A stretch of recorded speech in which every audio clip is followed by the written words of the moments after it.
Hi friends, voice recipe ఛానల్కి స్వాగతం. జిడ్డు సమస్యతో బాధపడుతున్నారా? అలోవెరాలో ఇది కలిపి రాస్తే నిమిషంలో జిడ్డు మాయమవుతుంది. ప్రతి మహిళ ముఖం జిడ్డు లేకుండా అందంగా కాంతివంతంగా ఉండాలని కోరుకుంటుంది. అలా కోరుకోవడంలో తప్పేమీ లేదు.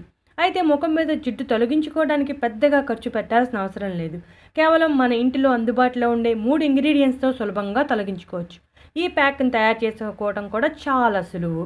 దీనికి కావలసిన మొదటి ఇంగ్రీడియంట్ కలబంద. దీనినే అలోవెరా అని కూడా పిలుస్తారు. కలబందలో ప్రోటోయోటిక్ ఎంజైమ్లు, ప్రోటీన్స్, విటమిన్లు, ఖనిజాలు సమృద్ధిగా ఉండటం వలన ముఖం మీద జిడ్డును చాలా సమర్థవంతంగా తొలగిస్తుంది. అంతేకాకుండా యాంటీఫంగల్ లక్షణాలు ఉండటం వలన చర్మం మీద మృత కణాలను కూడా తొలగిస్తుంది.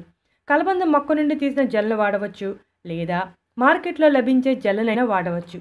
ఏది వాడినా ఉపయోగం ఒకటే. ఇక రెండో ఇంగ్రీడియంట్ రోజ్ వాటర్. రోజ్ వాటర్లో అనేక రకాల విటమిన్స్, యాంటీ ఆక్సిడెంట్స్, యాంటీసెప్టిక్ మరియు యాంటీ బ్యాక్టీరియా లక్షణాలు సమృద్ధిగా ఉంటాయి. అందువల్ల చర్మంలో జిడ్డును తొలగించి చర్మం కాంతివంతంగా మారటంతో చాలా బాగా పనిచేస్తుంది. ఇక మూడో ఇంగ్రీడియంట్ ఉప్పు. ఉప్పును మనం ప్రతిరోజు వంటల్లో వాడుతూ ఉంటాం. ఉప్పు లేనిదే వంటలకు రుచి రాదు. అలాంటి ఉప్పు ముఖం మీద జిడ్డును తొలగించడానికి చాలా సమర్థవంతంగా పనిచేస్తుంది. ఉప్పులో సహజ సిద్ధమైన క్లెన్సింగ్ లక్షణాలు ఉన్నాయి.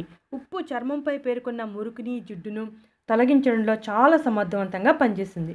ఇక ఒక బౌల్ తీసుకుని 1 స్పూన్ కలబంద లేదా అలోవెరా జెల్ను తీసుకోవాలి. 1 స్పూన్ రోజ్ వాటర్, 1/2 స్పూన్ ఉప్పు వేసి బాగా కలపాలి. ఈ 3 మిశ్రమాలు బాగా మిక్స్ అయ్యే విధంగా కలపాలి. బాగా మిక్స్ అయ్యాక ఈ మిశ్రమాన్ని ముఖానికి పట్టించి 5 నిమిషాల పాటు స్క్రబ్ చేయాలి. ఆ తర్వాత అరగంట అలా వదిలేసి చల్లని నీటితో ముఖాన్ని శుభ్రం చేసుకోవాలి. ఈ విధంగా వారంలో 2 సార్లు చేస్తూ ఉంటే ముఖం మీద జిడ్డు, పేరుకుపోయిన మురికి, మృత కణాలు అన్నీ తొలగిపోయి ముఖం కాంతివంతంగా తెల్లగా మెరుస్తూ ఉంటుంది. ఇటువంటి బ్యూటీ చిట్కాల కోసం మా ఛానల్ని సబ్స్క్రైబ్ చేయడం మర్చిపోకండి. నచ్చితే లైక్ కొట్టండి.